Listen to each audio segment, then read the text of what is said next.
Shalom Bapak Ibu Saudara terkasih dalam nama Tuhan. Apa kabar hari ini? Haleluya. Pastinya lebih baik, karena kalau hari ini kita masih menghirup udara yang baik, menghirup udara yang segar, melihat pagi hari yang cerah, dan kemudian melakukan aktivitas, semua karena kebaikan Tuhan, karena kemurahan Tuhan, karena campur tangan Tuhan dalam kehidupan kita. Kalau Tuhan Yesus saja berjuang untuk kita, bagaimana dengan kita? Apakah kita sudah berjuang untuk masuk dalam kerajaan Allah, berjuang untuk bertemu dengan Tuhan? Lukas 13 ayat 24 berkata, jawab Yesus kepada orang-orang di situ, berjuanglah untuk masuk melalui pintu yang sesak itu, sebab aku berkata kepadamu, banyak orang akan berusaha untuk masuk, tetapi tidak akan dapat. Tuhan Yesus menunjukkan bahwa untuk masuk kerajaan Allah tidak cukup dengan merindukan atau sekedar mencari dengan kadar tanpa perjuangan yang berat, Bapak Ibu Saudara. Kalau hanya merindukan dan mencari kerajaan tersebut ala kadarnya saja, Bapak Ibu, maka tidak akan dapat memperolehnya atau tidak akan dapat masuk ke dalamnya. Di supermarket kita membayar sesuatu harga, dan sebagai imbalannya kita akan menerima sesuatu sesuai dengan harga itu yang kita bayar. Jika kita memperoleh apa yang kita bayar, kita akan memperoleh apa yang kita bayar. Amin, Bapak Saudara. Jika saudara membayar 10.000 untuk sesuatu di toko serba ada, saudara akan menerima sesuatu yang berharga 10.000 juga. Demikian pula jika saudara memberi atau membayar dengan harga 100.000, saudara juga akan menerima sesuatu barang tersebut dengan harga yang sama, yaitu 100.000 juga. Tetapi dalam pandangan Tuhan, Bapak Ibu Saudara, harga yang kita bayar untuk pahala itu hanya beberapa sen saja, hanya beberapa sen saja. Tetapi pahala yang dia berikan itu berharga jutaan rupiah, atau miliaran, atau triliunan. Sebegitu besarnya perjuangan dia, perjuangan pengorbanannya, harga yang dia bayar untuk kita, Bapak Ibu Saudara, tak ternilai. Apa yang dapat kita bayar untuk menerima kenikmatan penuh hidup kekal, Bapak Ibu Saudara? Kenikmatan penuh hidup kekal dalam manifestasi kerajaan itu Allah adalah tiada tara harganya. Tiada tara harganya. Harga yang kita bayar tak dapat kita bandingkan dengan pahala yang akan kita terima. Wah, luar biasa, Bapak Ibu Saudara. Sungguh luar biasa. Menerima pahala bukan suatu jual beli komersial.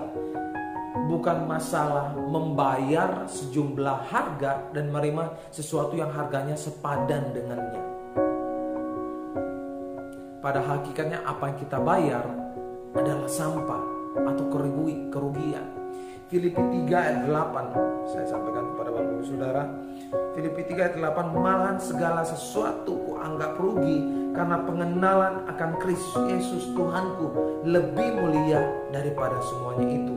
Oleh karena dialah aku telah melepaskan semuanya dan menganggap sampah supaya aku memperoleh Kristus.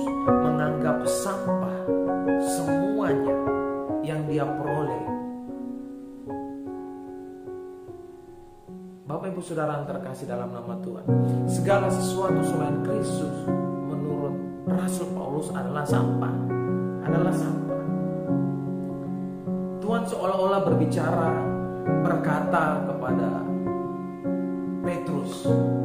Petrus, dalam kerajaan Allah kamu akan duduk di atas tahta memerintahkan umat Israel, dan inilah kerajaannya.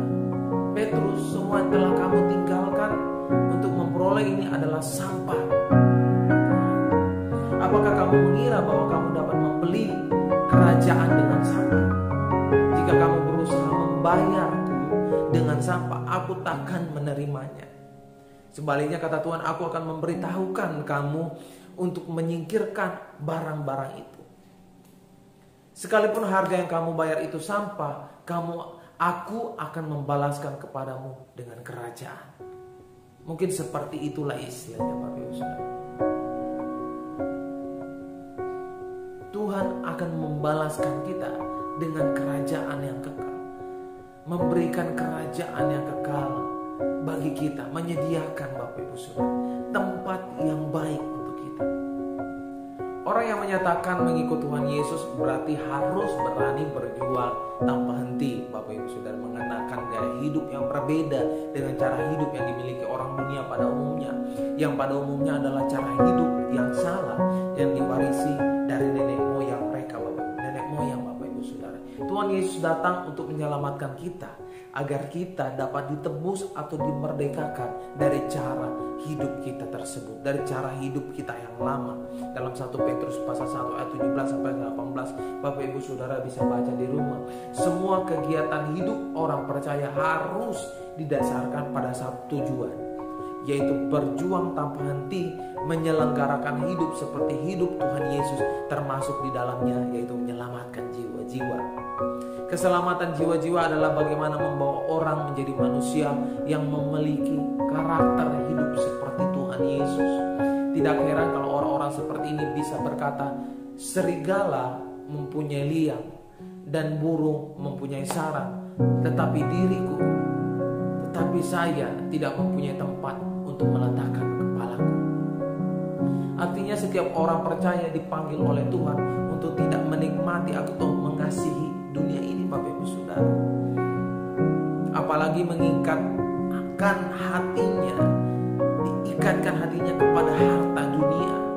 Harta dunia. Dunia ini adalah tempat kita untuk menumpang sementara waktu untuk belajar mengenal kehendak Tuhan. Mengenal kehendak Tuhan. Inilah tempat di mana kita belajar untuk mengenal kehendak Tuhan. Mempersembahkan hidup bagi kepentingan Tuhan, dan segala fasilitas yang ada di dunia ini, Bapak Ibu Saudara, adalah sarana untuk pengabdian dan melakukan kehendaknya dengan